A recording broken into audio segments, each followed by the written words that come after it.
آپ کو یاد ہوگا کہ اسی سال مئی میں پاکستان اور انڈیا کے درمیان ایک کانفلکٹ ہوا تھا جس میں دونوں ممالک نے ایک دوسرے کے خلاف میزائلز، ڈرونز اور فائٹر جیٹس استعمال کیے تھے۔ پاکستان آرمی نے اپنے توپ خانے یعنی آرٹلری سے فتح 1 اور فتح 2 میزائلز استعمال کیے اور انڈیا میں مختلف اہداف کو نشانہ بنانے کا دعویٰ بھی کیا۔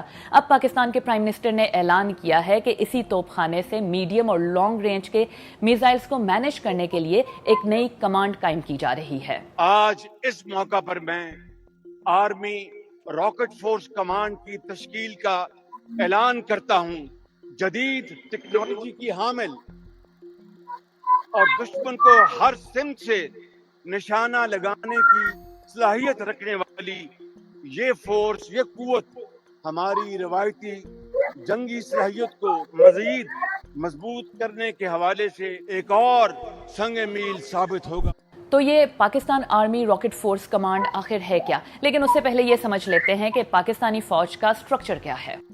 پاکستان آرمی اس وقت 9 کورس، 2 کمانڈز اور کئی ڈائریکٹوریٹس میں ڈیوائیڈڈ ہے۔ ان تمام اکائیوں کی سربراہی لیفٹیننٹ جنرلز کرتے ہیں۔ 2 کمانڈز میں ایئر ڈیفنس کمانڈ اور اسٹریٹجک فورس کمانڈ شامل ہیں۔ پاکستان کے نیوکلیئر وار ہیڈز کے سسٹم کی ذمہ داری اسٹریٹجک فورس کمانڈ کے پاس ہے، جبکہ ایئر ڈیفنس کمانڈ پاکستانی فوج کی فضائی دفاعی صلاحیت کی ذمہ دار ہے۔ اور اب نئی راکٹ فورس ان کے ساتھ ایک تیسری بڑی کمانڈ ہوگی، لیکن صرف کنونشنل وارفیئر یعنی نان نیوکلیئر کانفلکٹ میں لانگ رینج میزائلز اور راکٹس کے استعمال کے لیے۔ اس نئی کمانڈ کے ماتحت پاکستان آرمی کی 2 آرٹلری ڈویژنز ہوں گی جو کہ پہلے ہی روایتی یا کنونشنل جنگی حالات یعنی نان نیوکلیئر وارفیئر کے دوران میزائل سسٹمز کے استعمال اور آپریشنز کی ذمہ دار ہیں۔ ان ڈویژنز کے پاس کم، درمیانے اور لانگ رینج تک مار کرنے والے میزائل سسٹمز ہیں۔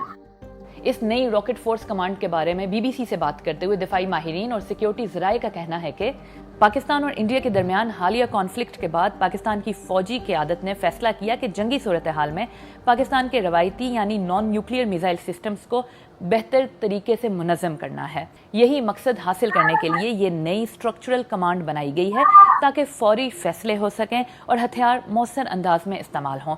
اس کمانڈ کی سربراہی ایک لیفٹیننٹ جنرل کریں گے۔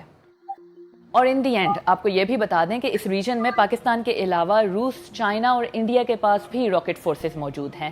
Next generation nuclear network کے مطابق انڈیا نے چند سال پہلے انٹیگریٹڈ راکٹ فورس تشکیل دی تھی، جس کا مقصد کسی بھی جنگ میں انڈین ایئر فورس کی ڈائریکٹ پارٹیسپیشن کی بجائے کم خرچ سرجیکل سٹرائکس کی صلاحیت کو فروغ دینا تھا۔